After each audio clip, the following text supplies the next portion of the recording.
just wanted to do a quick video and how I got Tessa and why. And so I thought that's what I would do, just a quick story time little video of how and why I got her, kind of what the process was like.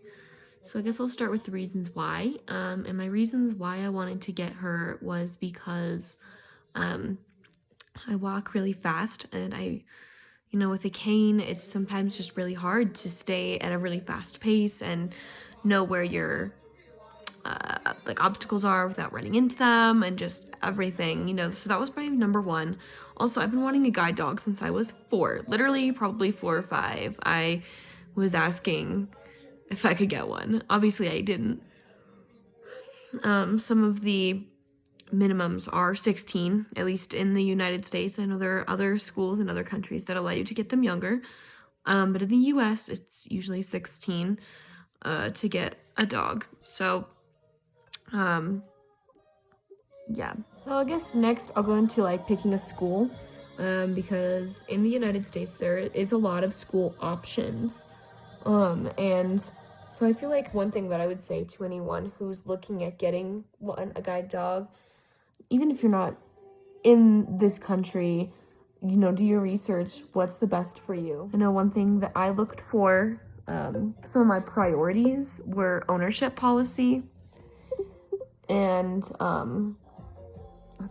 ownership policy, and then food training versus non-food training and that kind of thing. So, because you're going to hear positive and horror stories for every single school. There's good dogs and bad dogs matched from every single school. So I feel like it's really important to research your schools, And so I picked the Seeing Eye, which is in Morristown, New Jersey, and I really liked their ownership policy, which is you own your dog as soon as you graduate.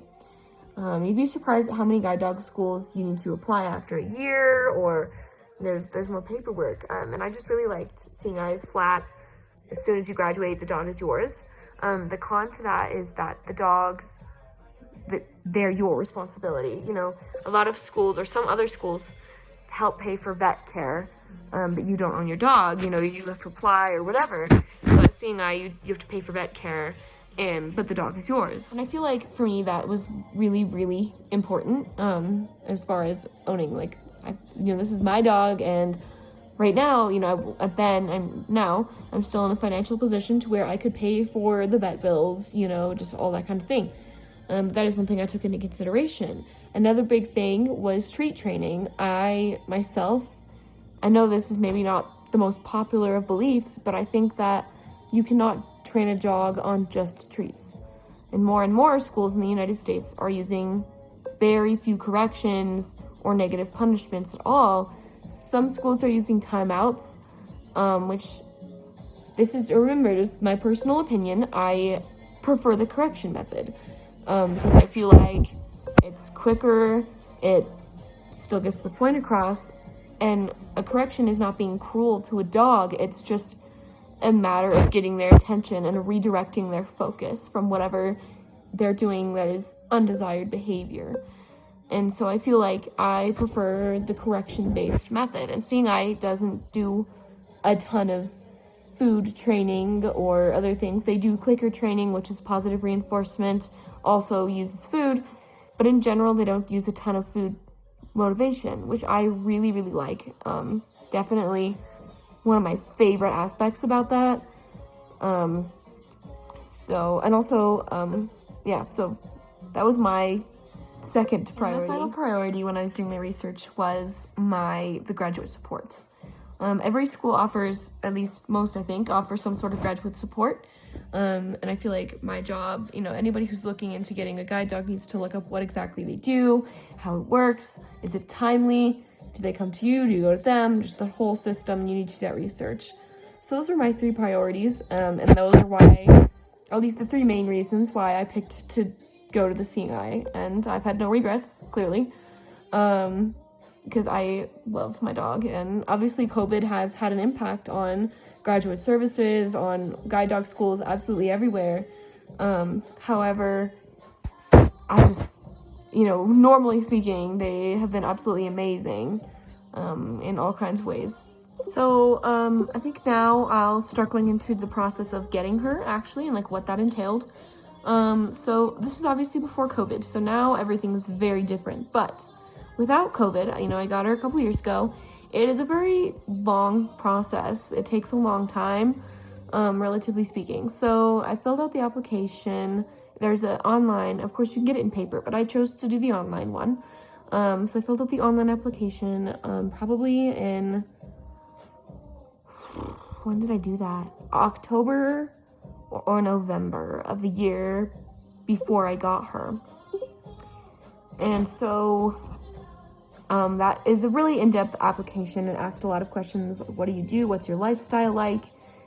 What, it was like, how much do you weigh? How high or tall are you? Just, it covers everything from your lifestyle to what you look like to where you live to what kind of relieving area would you have for a dog. So that was the first big step.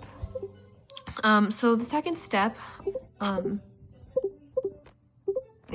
was that first, well, they sent me an email that I had been, they call it like potentially accepted. So on paper, I looked like a good candidate, all that. So then the next step was they actually sent out a person to, they do an interview and they do what's called a Juno walk, which is when a trainer they hold one end of like a harness handle and you hold the other one and they pretend to be the kind of the dog.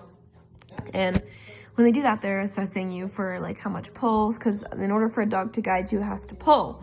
And so then they assess you for what kind of pull you like, what kind of pace you like, so how fast you like to walk. And they also interview you in person, just talk to you about your lifestyle, kind of get to know you a little bit, honestly. And so kind of what my plans were for the future too, because of course I told them, hey, I'm doing judo. At that point I was kind of getting out of doing judo.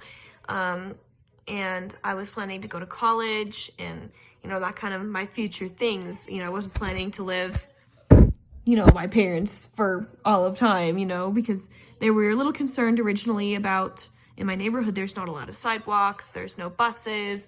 And so they were kind of concerned about, me being able to work a dog. And I said, well, this dog's going to be coming to school with me every single day, which was another struggle, but I'll tell that later in a different video, maybe, or maybe not.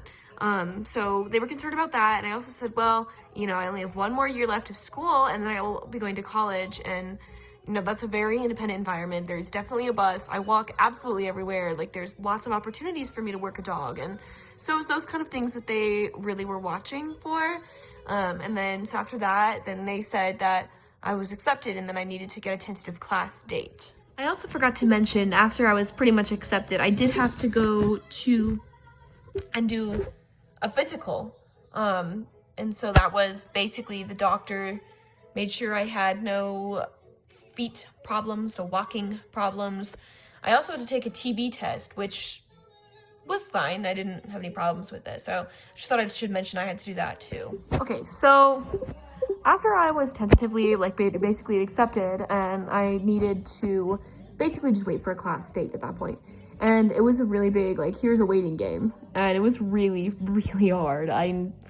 Oh my gosh. And so then they finally told me, they told me probably in January, February, your tentative class date is May 28th.